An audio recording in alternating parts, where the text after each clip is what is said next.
Study IQ IAS, आपका selection हमारा mission. दोस्तों, भारत जैसे इतने बड़े देश में हम किसी भी काम के ऊपर फोकस करें, कुछ भी अचीव करना चाहें तो उसमें हमें कंपटीशन का सामना करना पड़ता है। चाहे वो किसी स्टार्टअप को शुरू करना हो, चाहे किसी गवर्नमेंट सर्विस का एग्जाम देना हो, या फिर चाहे हमने कॉर्पोरेट सेक्टर ही क्यों ना ज्वाइन करना हो। लेकिन इस सब में सिविल सेवाएं एक ऐसा करियर है जो नो डाउट बहुत कॉम्पिटिटिव है, लेकिन अगर इसे एक बार क्लियर कर दिया तो उसके बाद not only your life but life of your generations it changes for ever and for good. तो इसी तरह से आज हमारे साथ मौजूद हैं कौशिक मिश्रा, जिन्होंने हाल ही में सिविल सर्विसेज एग्जाम 2024 में रैंक 535 हासिल किया है और इस पूरी जर्नी में कई सारे ऑड्स को बीट करते हुए, एंड्योरेंस दिखाते हुए, फोकस दिखाते हुए उन्होंने इस अचीवमेंट को हासिल किया है। तो इस वीडियो के माध्यम से, इस डिस्कशन के माध्यम से हम उन सभी एस्पिरेंट्स और अभ्यर्थियों के लिए कुछ गाइडेंस लेकर आना चाहते हैं ताकि वो भी अपनी प्रिपरेशन में किस तरह से खुद को आगे बढ़ाना है वो जान सकें और किस तरह के ट्रैप्स से उनमें गिरने से बचना है इस चीज़ को ध्यान में रख सके और अपनी जर्नी को एकदम स्मूथ बनाएं। सो बहुत बहुत स्वागत है आपका कौशिक। आपने रैंक 535 को अभी रिसेंटली हासिल किया है, तो congratulations first of all. Thank you very much for having me here and thank you very much for your wishes. इसमें सबसे पहले तो मेरा ये सवाल है कि अभी महसूस कैसा कर रहे हैं आप, क्योंकि जैसा हमने अभी डिस्कशन की थी जर्नी काफ़ी लंबी रही, तो इस समय पर फीलिंग कैसी है? एक फीलिंग ऑफ कंटेंटमेंट है, एक खुशी है क्योंकि काफ़ी लंबी जर्नी रही, उसके बाद कुछ पॉजिटिव रिजल्ट आया जिसके लिए इतने टाइम से हम लगे हुए थे और परसिवरेंस के साथ अपना पूरा एफर्ट दे रहे थे। So it feels good. That's really nice. तो कौशिक, सबसे पहले तो मैं ये जानना चाहूँगा कि हमारा जो यूथ है उसके पास आज की डेट में कई सारी ऑप्शंस रहती हैं, राइट। तो करियर में आपने सिविल सर्विसेज को किन चीज़ों को ध्यान में रखते हुए चूज़ किया? देखिए, एक तो एक बैकग्राउंड मेरा, मैं यूपी से आता हूँ जी। तो यूपी में अगर कोई भी बच्चा हो, वो चाहे जो कर रहा हो बचपन में, उसने यूपीएससी के बारे में सुना होता है किसी ना किसी से। बट मेरे साथ ये कहानी थोड़ी सी इंटरेस्टिंग थी। फर्स्ट टाइम मैं जब यूपीएससी के बारे में सुना, so I was not aware of any of this. I was a kid, मैं अपने नानी के यहाँ था। तो कोई जैसे आते हैं ना गांव में बाबा जी लोग हाथ देखने वाले, जी। उन्होंने कहा कि अच्छा ये तो भैया ये तो IAS बनेगा जी। तो उस समय ये सीन था कि IAS में A भी होता है बीच में, ये भी नहीं पता था। सिर्फ ये पता था IAS होता है। अब कोई पूछे कि एम क्या है, क्या करना है लाइफ में, IAS बनना है। सो 8th क्लास में एक हमारे स्कूल के हेड बॉय थे, उन्होंने पूछा एम क्या है, मैंने कहा IAS बनना है। तो उन्होंने कहा IAS, मैंने कहा नो IS। तो कहा ये तो कुछ होता ही नहीं है।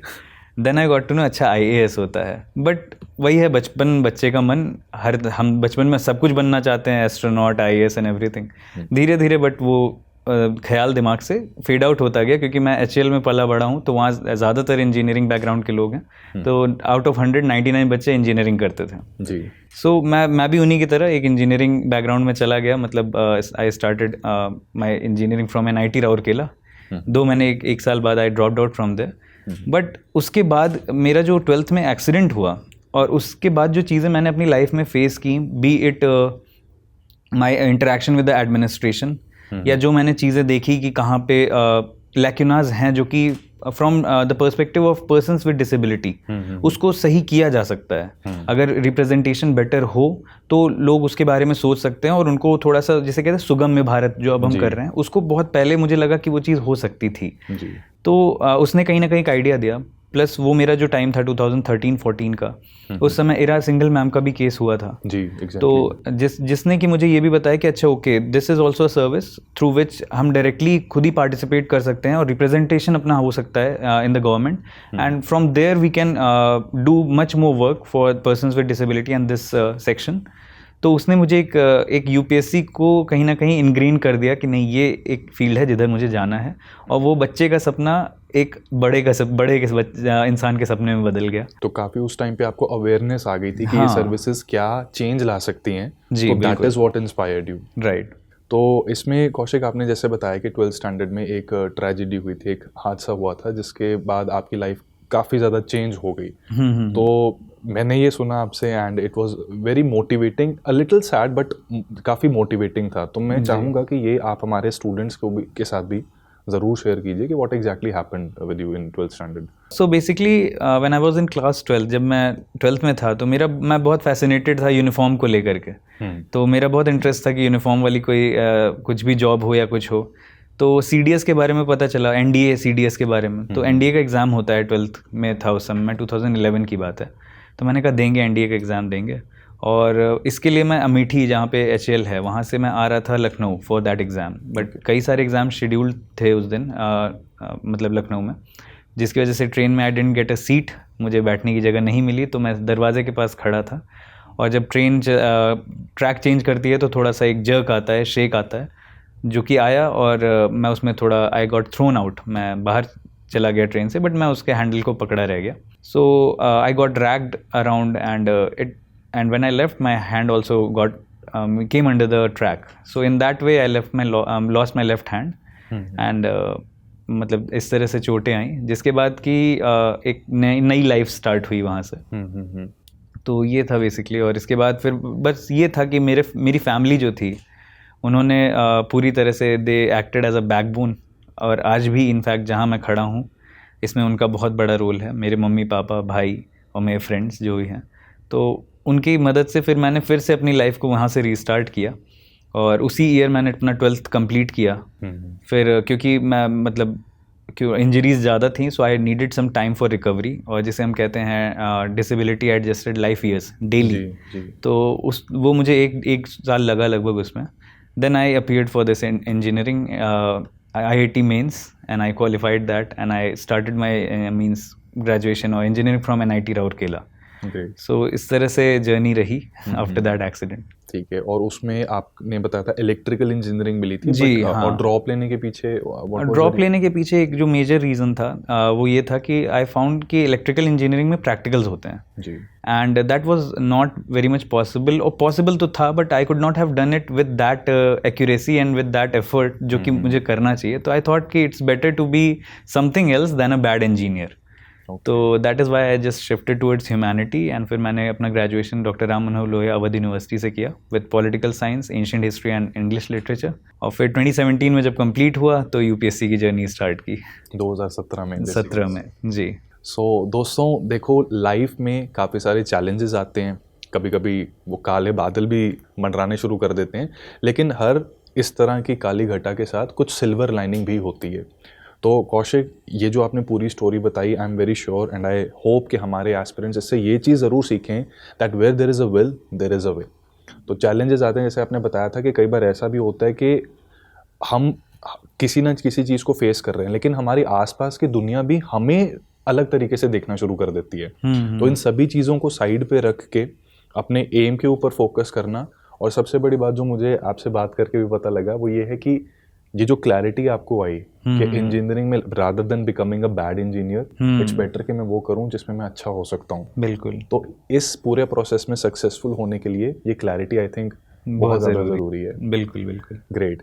तो अब कौशिक, आपकी इस जर्नी में जो सब्जेक्ट्स हमारे कई सारे होते हैं उसके बारे में थोड़ा डिस्कस करते हैं, ताकि इसमें क्या क्या चीज़ें हम फॉलो कर सकते हैं उसका पता हमें लग पाए। जी जी। तो इसमें आपका ऑप्शनल जो था, what was your optional that you chose for the exam? मेरा ऑप्शनल हिस्ट्री था, हिस्ट्री वाज माय ऑप्शनल, और ये एक बहुत ऑब्वियस चॉइस भी थी मेरे लिए, क्योंकि मेरा ग्रेजुएशन में भी एज आई सेड कि एंशिएंट हिस्ट्री था। देन आफ्टर 3 years, मतलब जब मुझे 3 सालों तक मेरा प्रीलिम्स नहीं क्लियर हुआ 2017 से 2020 तक, then I also started my masters in history, so I completed that in 2022। Then उसके बाद JRF भी मेरा हिस्ट्री में ही है, and currently I am pursuing my PhD also in history. So it was a kind of optional, history optional was obvious choice for me, क्योंकि मैं उससे कनेक्टेड था और वो मेरा सब्जेक्ट था एक तरह से, तो हिस्ट्री वॉज माई ऑप्शनल। सो इसमें बहुत से जो न्यू एस्पिरेंट्स होते हैं, जैसे स्टडी IQ में even I have a subject history in general studies, तो उसमें बहुत से बच्चे जनरल स्टडीज़ की क्लासेस लगा के हिस्ट्री में उनका इंटरेस्ट डेवलप हो जाता है, and after that they often approach me और पूछते हैं कि हिस्ट्री एज एन ऑप्शनल क्या उन्हें ले लेना चाहिए। तो इवन आई बिलीव कि सबसे पहले तो देखो ग्रेजुएशन में क्या आपका कन्वर्जेंस है, अगर जैसे आपके केस में तो ऑब्वियस चॉइस है, हिस्ट्री ही बनती है जी। लेकिन बहुत से बच्चे जैसे कंप्यूटर साइंस के होते हैं, तो कंप्यूटर साइंस ऑप्शनल है नहीं, so all the optional subjects of humanities are open for them, right. तो उसमें हिस्ट्री ऑप्शनल एक फ्रेशर के लिए मतलब किस तरह का एक सब्जेक्ट रह सकता है, उनको लेकर किन चीज़ों का उन्हें ध्यान रखना चाहिए, और एक अवेयर डिसीजन अगर वो लें तो वो कैसे, किन पैरामीटर्स के बेसिस पे लें? देखिए, सबसे पहला पैरामीटर तो मैं ये कहूँगा कि सिलेबस में जो चीज़ें मेंशन्ड हैं उसको थोड़ा अच्छे से समझें। जैसे कि अगर हम जीएस पेपर्स की बात करते हैं तो वहाँ ग्रेजुएशन लेवल तक की नॉलेज वो हमसे एक्सपेक्ट करता है UPSC, but it is specially and specifically mentioned when it comes to optional that the UPSC is expecting masters level of knowledge in that optional. तो आपसे वो मास्टर्स लेवल का अगर नॉलेज एक्सपेक्ट कर रहा है तो यानी वो एक्सपर्टीज एक्सपेक्ट कर रहा है मास्टर्स में। और हिस्ट्री के साथ सीन ये है कि हिस्ट्री जीएस में रिलेटिवली छोटा है, उसका सिलेबस भी छोटा है और उसके क्वेश्चंस भी लिमिटेड एरियाज से आते हैं। But when it comes to history as a optional, it is wider because it consists of 5 subjects in itself, like ancient history, medieval, modern, then world, then post independence, and after that mapping भी आती है 50 marks की जी।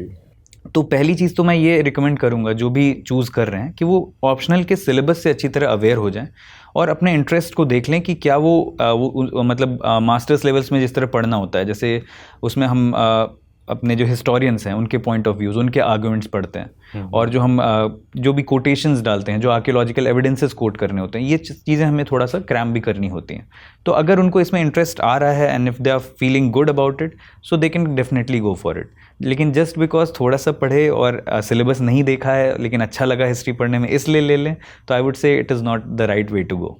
तो इसमें history की ही थोड़ी सी मैं बात जानना चाहूँगा। जैसे बहुत से बच्चे कई बार इसमें एक पैरामीटर बना लेते हैं कि जनरल स्टडीज़ के साथ इसकी कन्वर्जेंस होती है एंड कुछ बच्चों का इंटरेस्ट होता है और थोड़ा सा एक्स्ट्रा पोर्शन मिल जाता है कि जीएस के साथ भी इसकी कन्वर्जेंस है। तो क्या एक्चुअली कन्वर्जेंस एग्जिस्ट करती है हिस्ट्री ऑप्शनल में और जनरल स्टडीज़ में, और अगर इंटरेस्ट है तो ले लेना चाहिए या फिर we should most important other option?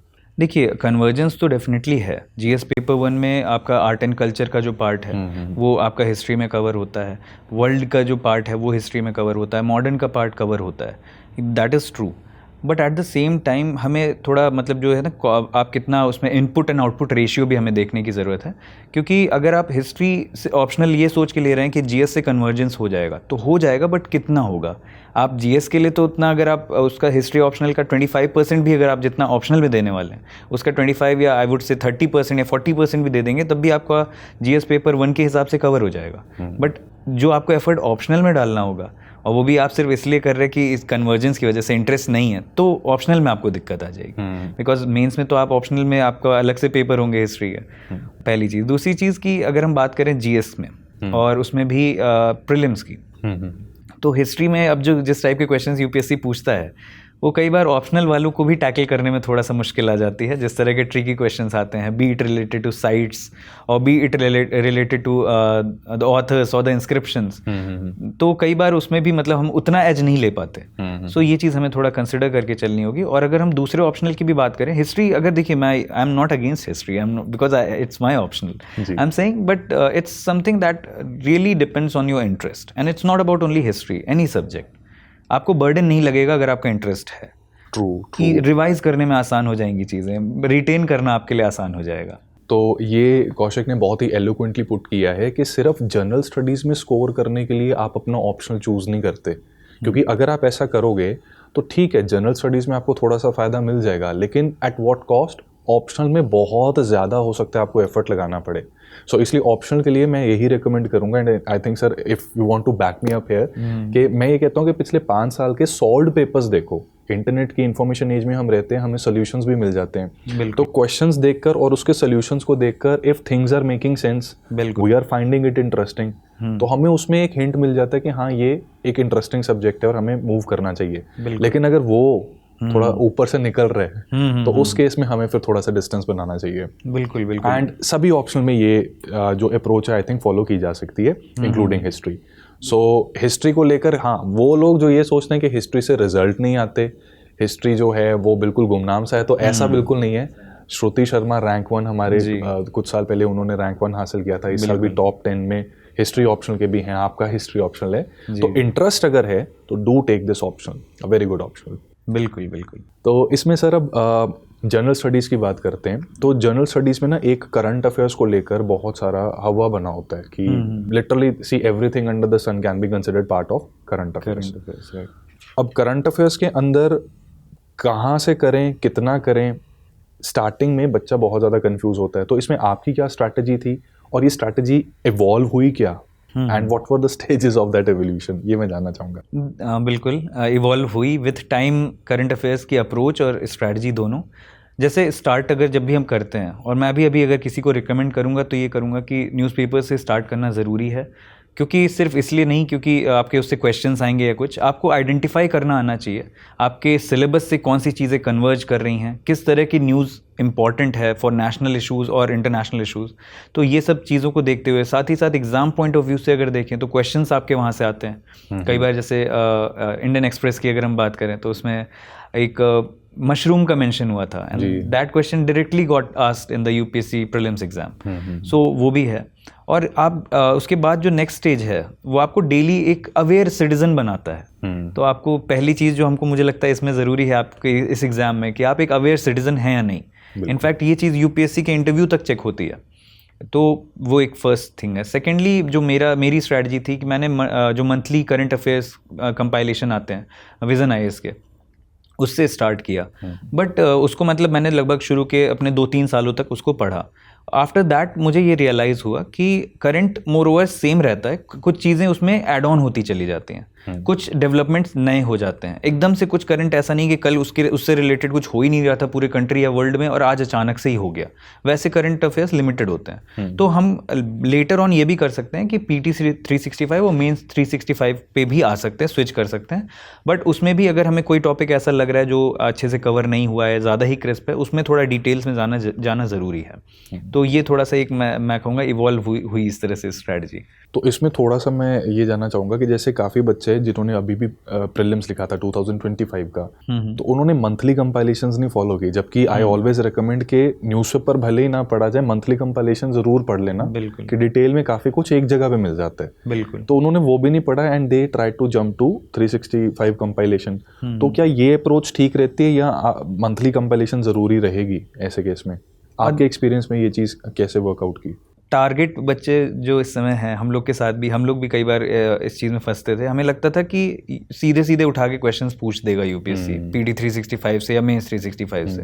और एक बार ऐसा हुआ भी, आई थिंक 2017 में, जब कई सारे क्वेश्चंस यूपीएससी के डायरेक्टली विजन में 2016 में सो बहुत सारे क्वेश्चंस डायरेक्टली विजन की मैगजीन से आ गए। उसके बाद वो हाईलाइट भी हो गया, बट उसके बाद से रिकॉर्ड भी बन गया कि अब यूपीएससी ऐसे पूछ रहा है जैसे कि उसने रिव्यू कर रखी हो मैगजीन की, एक भी क्वेश्चन डायरेक्टली नहीं आना चाहिए। बट आ कहाँ से रहा है हमें ये समझना होगा। आ रहा है कंसेप्ट से, और उसके लिए चाहिए कंसेप्चुअल क्लैरिटी, जो हमें मंथली मैगजीन से मिलेगी, जी, है ना। अगर वो मंथली मैगजीन से हमें मिल रही है तो हम उस बाउंसर क्वेश्चंस भी टैकल एक बार को कर सकते हैं। लेकिन हम लास्ट में सिर्फ, जो कि मंथली मैगजीन्स का एक कट शॉर्ट फॉर्म है, जो सिर्फ 1 लाइनर 2 लाइनर, जो चाहे पीडी 365 में हो या मेंस 365 में, अगर वो एकदम कट शॉर्ट रहेगा तो आपको उसमें क्रक्स नहीं समझ में आएगा। आपको सिर्फ डेटा एंड फैक्ट जो सामने आ रहे हैं मेजर वही समझ में आएगा, और क्वेश्चंस यूपीएससी कंसेप्ट पे पूछेगी तो वो टैकल नहीं हो पाएंगे। तो दोनों में बैलेंस रख के हमें चलना पड़ेगा। रिवीजन के लिए very good source, but depth में जाना है विच इज नेसेसरी, तो उसमें मंथली आपको फॉलो करना पड़ेगा। इनफैक्ट मंथली मेरे साथ ऐसा भी हुआ कि कई बार मैंने कोई टॉपिक देखा पीटी 365 में, बट आई फेल्ट नहीं ये टॉपिक तो मंथली में अच्छा दिया था, so I used to revisit that monthly magazine, और वो टॉपिक वहाँ से फिर से वहाँ से पढ़ के आता था, बिकॉज आई न्यू कि ये टॉपिक इंपॉर्टेंट है। जैसे कोई एक्ट आया अगर, या कोई अमेंडमेंट हुआ, दैट इज इंपॉर्टेंट। देन उसका अगर एक सिर्फ फैक्चुअल डेटा दिया कि ये आर्टिकल चेंज हो गया, ये हो गया, तो वो उस पर यूपीएससी नहीं जाएगा, वो उसके बेसिस पे जाएगा कि या क्या चेंज हुआ, थोड़ा डेप्थ में जाएगा। तो उसके लिए I use to revisit that monthly magazine. Correct. तो इसी के अंदर अब न्यूज़पेपर्स के ऊपर अगर हम आए तो एक वॉर छिड़ी रहती है हमेशा, the Hindu versus Indian express. तो आपके हिसाब से which is the best newspaper for UPSC preparation? देखिए बेस्ट क्या, मेरे साथ तो लॉयल्टी वाला सीन था। I started with the Hindu, तो मैं उसी को पढ़ता था, क्योंकि मेरे साथ ये है कि I got familiarized with the format of that newspaper and everything. The writers also I knew कि कौन किस तरह से लिख रहा है। जैसे सुहासनी हैदर मैम है, IR पे लिखती हैं, तो उनका मुझे पता है कि वो अच्छे आर्टिकल्स आते हैं, तो that became a easier task for me. हालांकि अब जैसे कुछ अभी पिछले कुछ टाइम से एनालिसिस चल रहा है क्वेश्चंस का, यूपीएससी जो पूछ रही है प्रीलिम्स में, तो ये देखने को मिल रहा है कि इंडियन एक्सप्रेस से रिलेटेड न्यूज़ या वहाँ जो कवर हुई हैं वो ज़्यादा पूछने लगे हैं। इधर मशरूम का डायरेक्ट मशरूम, हाँ, वो जो मशरूम मैंने डिस्कस किया वो डायरेक्टली मेंशन था इंडियन एक्सप्रेस में, वो डायरेक्टली वहाँ पूछा गया। तो इस समय मतलब एक अगर आप कोई बिगिनर शुरू कर रहा है तो वो इंडियन एक्सप्रेस से स्टार्ट कर सकता है।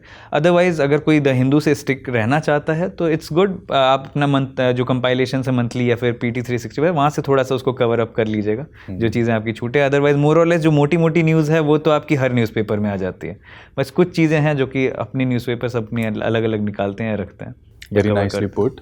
तो यहाँ पर दोस्तों मैं आपको भी बताना चाहूँगा कि अगर कोई स्टार्ट कर रहा है तो एक्सप्रेस एक अच्छी चॉइस है। बाकी देखो सारे न्यूज़पेपर्स मोर और लेस सेम ही होते हैं।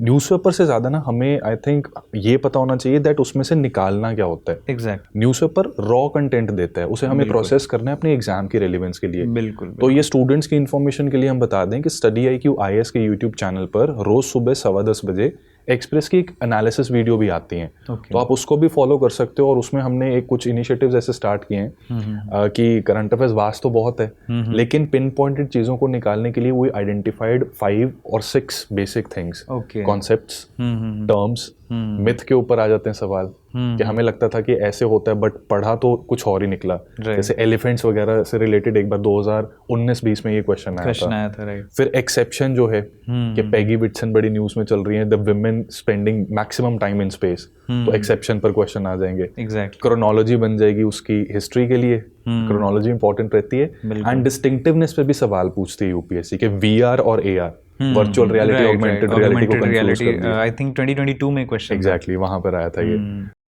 इन चीज़ों को पिन पॉइंट करके हम सभी आर्टिकल में से मोस्ट इंपॉर्टेंट इश्यूज में से इन्हें निकाल के MCQs के साथ सॉल्व करवाते हैं। तो आई थिंक ये एक प्रॉपर तरीका आई थिंक यही होना चाहिए। What do you have to say on this? This is the motive actually. अगर एग्जाम पॉइंट ऑफ व्यू से देखें तो हमें न्यूज़पेपर पढ़ ही इसी ले रहे हैं। एक अवेयर सिटीजन तो वो तो बिल्कुल सही बात है, बट उसके साथ साथ जो हमारा अप्रोच होना चाहिए वो यही होना चाहिए कि हम आइडेंटिफाई कर सकें कि which news is important for us and our syllabus and how it can be asked. If you are doing that, that is the sole purpose of reading newspaper from exam point of view. Correct. So 10:15 बजे मिलते हैं दोस्तों। And इसमें मैं कौशिक आपसे अब ये पूछना चाहूँगा कि जनरल स्टडीज़ में जब हम पढ़ाई करते हैं, ओवरऑल UPSC की जब तैयारी करते हैं, तो बहुत से बच्चों को ऐसा लगता है कि इस एग्ज़ाम के लिए 14 घंटे पढ़ना पड़ेगा। तो आपने अपनी जर्नी में क्या एक्सपीरियंस किया? देखिए मेरे साथ ऐसा है, और मैंने अपने कई मतलब अपने साथ के कई रैंकर्स और टॉपर्स को भी देखा, उनसे भी बात हुई। तो एक जोन का सीन होता है। When you are in study zone, then you are completely in study zone, and then it doesn't matter, means you do not even count. What you do all day is your basic chores that are necessary, जो आपके दिनचर्या की चीज़ें हैं जो करनी ही करनी है वो करते हैं और पढ़ाई करते हैं। अगर आप इस मोड में चले जाएं, that is the best thing. But अगर आप स्टार्ट कर रहे हैं तो स्टार्ट में हमें थोड़ा सा ट्रैक रखना पड़ता है, बिकॉज सेटिंग्स हमें बढ़ानी होती हैं। करेक्ट। आपको ऐसा भी नहीं है कि आप हर टाइम 14 घंटे पढ़ सकते हैं या 14 आवर्स पढ़ सकते हैं, that is not practically also possible. तो विथ टाइम, जैसे if I talk about my self, तो मेरा एटलीस्ट 8 का रहता था। जो जब सबसे बुरा भी दिन जाएगा उसमें 8 तो कम से कम रहेगा। I tried my best. और उसके बाद अब जब मेंस आ गया या फिर प्रीलिम्स पास आ गया, अगर रिवीजन करना है एंड एवरीथिंग, तो ये 12 भी जाता है, 14 तक गया है। मेंस के टाइम तो मुझे आज भी याद है कि 14 आवर्स तक की सिटिंग मैंने ले रखी है। वो प्रेशर होता है, वो माहौल ही ऐसा होता है कि अपने आप बॉडी से वो आवाज आती है कि हमें जाना है। बॉडी आपको खुद ही समझ में आ जाएगा करना है, तो आप फिर कंफर्ट और डिस्कम्फर्ट नहीं समझ में आता, फिर वो जुनून सा आ जाता है कि नहीं करना है। तो वो अपना टाइम के साथ आपका थोड़ा सा आवर्स डिफर करते हैं, बट एक बेसिक ज़रूर रखना चाहिए, at least 8 to 10 hours you try your best कि आप पर डे दे सको। मेंस में तो कौशिक मुझे याद है ये ना, ये अक्सर मैं स्टूडेंट्स को भी ये चीज़ कहता हूँ कि आंसर राइटिंग को लेकर हम काफ़ी सेंटी होते हैं स्टार्टिंग में, एंड इसमें ना मज़ा भी आता है क्योंकि एक्सप्रेशन ऑफ क्रिएटिविटी है। बट आई ऑलवेज टेल कि यार जो असली हमारी मेंस की तैयारी होती है ना, वो जब प्री क्लियर होता है तब जो एक करंट, एक पावर अंदर से महसूस होती है ना, उस जोन में होती है। तो इसमें जैसे आपने भी बताया कि प्रीलिम्स में आपको CSAT की वजह से प्रॉब्लम आती है। जी बिल्कुल। तो CSAT जैसे ही वो बैरियर आपने क्रॉस किया तो सीधा इंटरव्यू तक पहुंचे। बिल्कुल। तो इसमें थोड़ा सा मुझे बताना कि प्रीलिम्स में जिनको हिक्कप आती है उनकी mains answer writing it starts getting on the back foot. तो was that true for you as well? And आपने जैसे ही प्री क्लियर किया सीधा इंटरव्यू तक पहुंचे, तो ये बड़ी बात है। तो आपने अपने मेंस को और प्रीलिम्स को फिर सब्सिक्वेंट अटेम्प्ट्स में बैलेंस कैसे किया था? मेरा प्रीलिम्स जब नहीं भी क्लियर हुआ तो मैंने मेंस की प्रिपरेशन उसी तरह कॉन्टिन्यूस रखी जैसे कि मेरा मेंस हो। मैंने कभी उसको ब्रेक नहीं होने दिया। और आंसर राइटिंग की अगर बात करें तो मैंने आपको बताया था हम 3 लोग थे, 3 लोग का ग्रुप था। तो हम लोग का डेली रात 11 बजे फिक्स्ड था और हम 2 लोग लखनऊ में थे and one of our friends Abhay ji was in Allahabad या प्रयागराज। तो हम लोग कॉल पे कनेक्ट होते थे। 11 बजे 7 क्वेश्चंस दे दिए गए, अगले 2 आवर्स में उसको कंप्लीट करना है और जो टाइमर लगा है जैसे ही वो टाइम कंप्लीट होगा वैसे ही कॉल आएगा। कोई ना कोई इधर से या तो हम कर देंगे या वो कर देंगे। तो वो कॉल आ गया, उसके बाद फिर डिस्कशन होगा। तो 11 to 2 का जो हमारा टाइम पीरियड था वो आंसर राइटिंग और डिस्कशन का रहता था। और ये 2017 या 18 से लेके 2021 तक, जब तक वो लोग सेलेक्ट होके चले नहीं गए तब तक चला। तो मतलब मैंने प्रीलिम्स क्लियर हुआ या नहीं हुआ, मैं अपनी मेंस की प्रिपरेशन और आंसर राइटिंग करता रहा। और उसी का एक जो आपने कहा कि जैसे ही मुझे मौका मिला, CSAT क्वालिफाई हुआ, वैसे इंटरव्यू तक अगर मैं पहुंच पाया तो उसका एक बहुत बड़ा, कह सकता हूँ, इसी जो प्रैक्टिस थी उसने बहुत बड़ा रोल प्ले किया उसमें। तो मेंस आंसर राइटिंग जब आपने स्टार्ट की थी तो स्टार्टिंग में एक आइडियल टाइम क्या होता है कि after doing this student can start mains answer writing?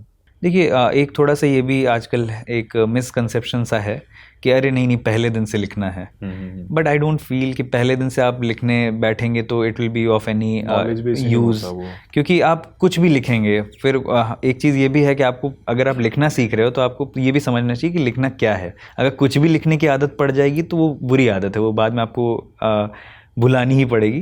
तो इससे अच्छा आप थोड़ा सा पहले अपने कंटेंट पे काम कीजिए। जब आपका कंटेंट आपको लगे कि आपके हाथ में आ रहा है थोड़ा, तो PYQs उठाइए, उसको अटेम्प्ट करने की कोशिश कीजिए। And as you said solve PYQs, तो अगर हम उससे एक एक्सप्लेनेशन उसका पढ़ते हैं, फिर अपनी अप्रोच देखते हैं और उन्होंने जो लिखा वो देखते हैं, या फिर टॉपर्स की जो कॉपीज़ होती हैं उन्होंने जो क्वेश्चंस अटेम्प्ट कर रखे हैं उसी टॉपिक से रिलेटेड जो आपने सिलेबस कंप्लीट किया उसको आप अटेम्प्ट करते हैं, फिर उनकी अप्रोच और अपनी अप्रोच में डिफरेंस देखते हैं, तब एक्चुअल आपका जो आंसर राइटिंग इंप्रूवमेंट स्टार्ट होता है। तो ये इस तरह से मुझे लगता है आपका थोड़ा कवरेज हो जाए, सिलेबस कवर हो जाए, तब स्टार्ट कीजिए। एकदम फर्स्ट डे से करने का कोई मतलब नहीं है। तो एटलीस्ट एक कंपोनेंट हम कंप्लीट कर सकते हैं इन subject and then we can basically start. बिल्कुल बिल्कुल। तो कौशिक, इसमें आपने जैसे टॉपर्स का बताया, तो आज की डेट में ये टॉपर्स के नोट्स इजीली जैसे ऑनलाइन मिल जाते हैं, किसी समय पर नहीं मिलते थे, तो आज online sources they are on a rise. Right. तो आपने अब ये जो प्रिपरेशन अपनी स्टार्ट की थी तब चीजें थोड़ी अलग थी and during your journey things got different. तो इसमें आपने ये सारी एवोल्यूशन को कैसे महसूस किया और आज के बच्चे को किस तरह से इसको यूटिलाइज करना चाहिए? थोड़ी तो नहीं, मैं कहूँगा बहुत अलग थी। उस अभी जो हमारा डिजिटल इंडिया चल रहा है, डिजिटल इंडिया कैंपेन, हम लोग के टाइम पे वो नहीं था। अब 2017 के टाइम तो हम लोग वही BSNL और वोडाफोन वाले फ़ोन चलाते थे, जिसमें 1 मिनट अगर यूट्यूब वीडियो चल जाए तो इट फेल्ट लाइक अरे वाह क्या सर्विस ऑपरेटर। तो वैसे में सोर्सेज भी बहुत लिमिटेड थे और जैसे आपने कहा टॉपर्स की कॉपीज़ वो भी हमको बहुत मुश्किल से मिल पाती थी।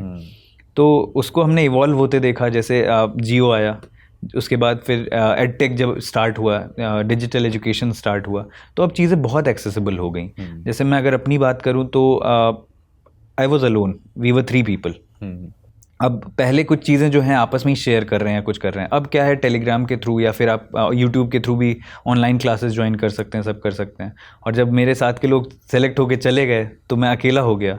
तो for company to study with people, जैसे मैं I have never been to Delhi, मैं हमेशा मैंने शुरू में 1 साल इलाहाबाद था, फिर मैं लखनऊ से ही प्रिपरेशन किया, तो आई वॉज ऑल अलोन। तो ऐसे में जो डिजिटल आपने बोला, उसने एक नेहा मैम की डिजिटल लाइब्रेरी है, study group, digital study group, उसको मैंने लाइब्रेरी को ज्वाइन किया। अब वहाँ क्या था, ऑल ओवर इंडिया के बच्चे इंक्लूडिंग ORN वो उसमें गूगल मीट पे ज्वाइन करते थे और वहाँ पे सब अपना पढ़ रहे हैं। और आप अगर मान लीजिए आपका 2 घंटे बाद मन कर रहा है कि नहीं यार अब नहीं, बहुत हो गया आज के लिए, but you are seeing someone sitting since last 4 hours, तो वो अपने अलग ही एक मोटिवेशन देता है कि नहीं यार ये तो मतलब पढ़ना है, अब लोग पढ़ रहे हैं। And whenever you will sit for studying, be it at night और any time, people will be there studying there, कोई ना कोई तो होगा ही। तो एक एनवायरनमेंट, एक माहौल जो है उस बहुत अच्छा क्रिएट हुआ।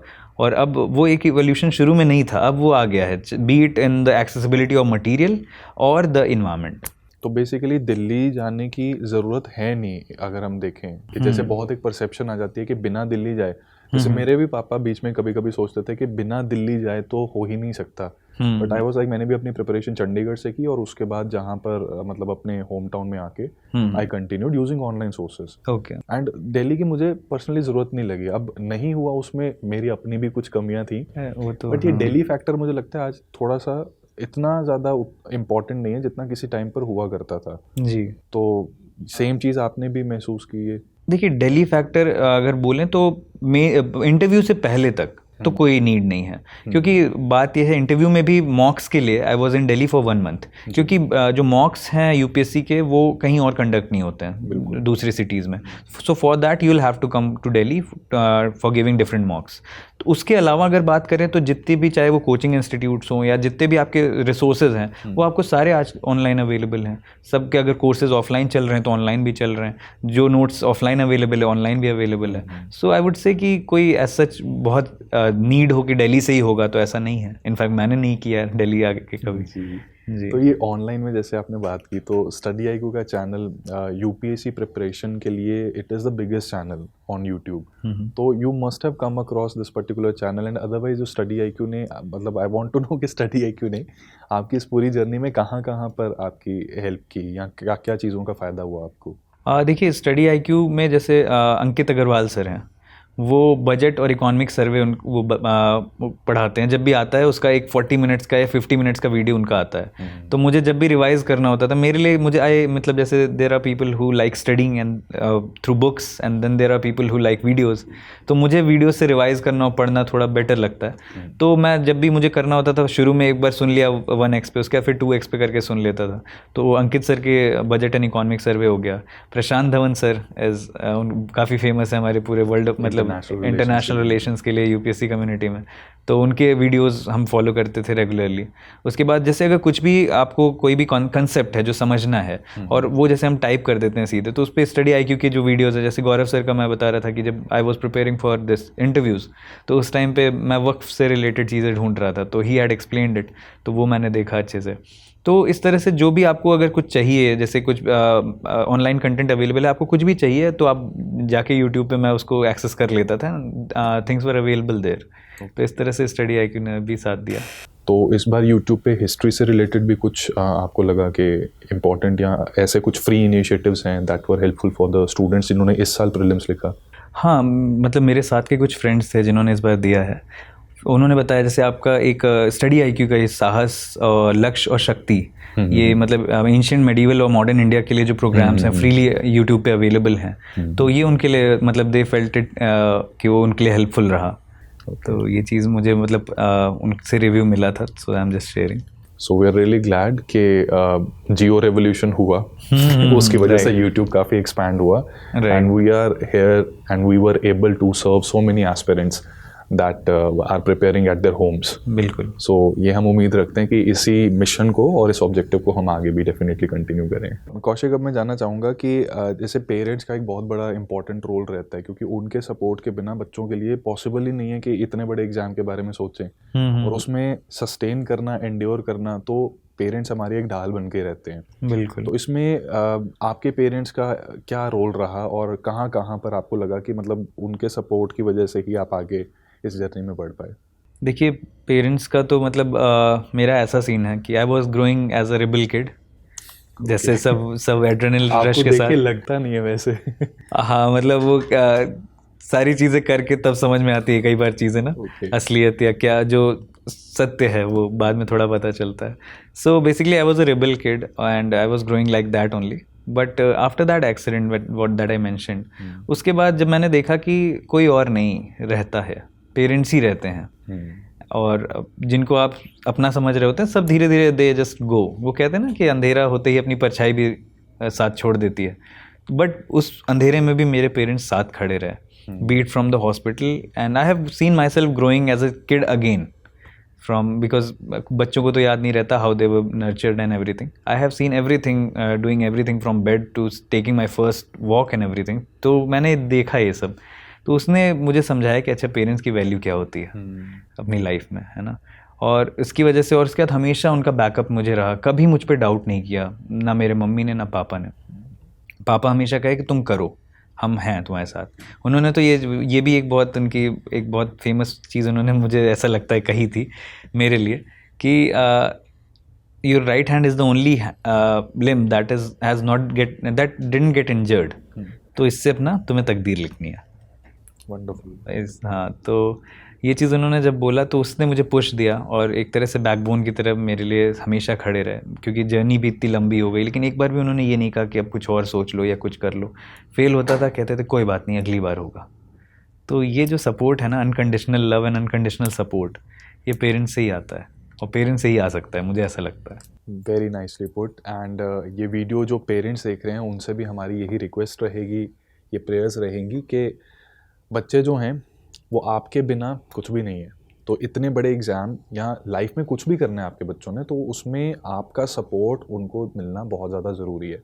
सो ट्रस्ट करें एंड उम्मीद करते हैं कि कौशिक की तरह आपके भी बच्चे लाइफ में खूब तरक्की करें और खूब नाम कमाएं। So thank you so much Kaushik, बहुत ही अच्छा एक्सपीरियंस रहा आपके साथ इस इंटरव्यू को कंडक्ट करने का। और मुझे पूरी उम्मीद है कि हमारे जो लिसनर्स हैं, हमारे जो व्यूअर्स हैं, उन्हें काफ़ी सारी इंसाइट्स इस एग्ज़ाम की तैयारी के बारे में मिलेंगे। Thank you so much for coming to us. Thank you very much for having me. Study IQ IAS, आपका सिलेक्शन हमारा मिशन।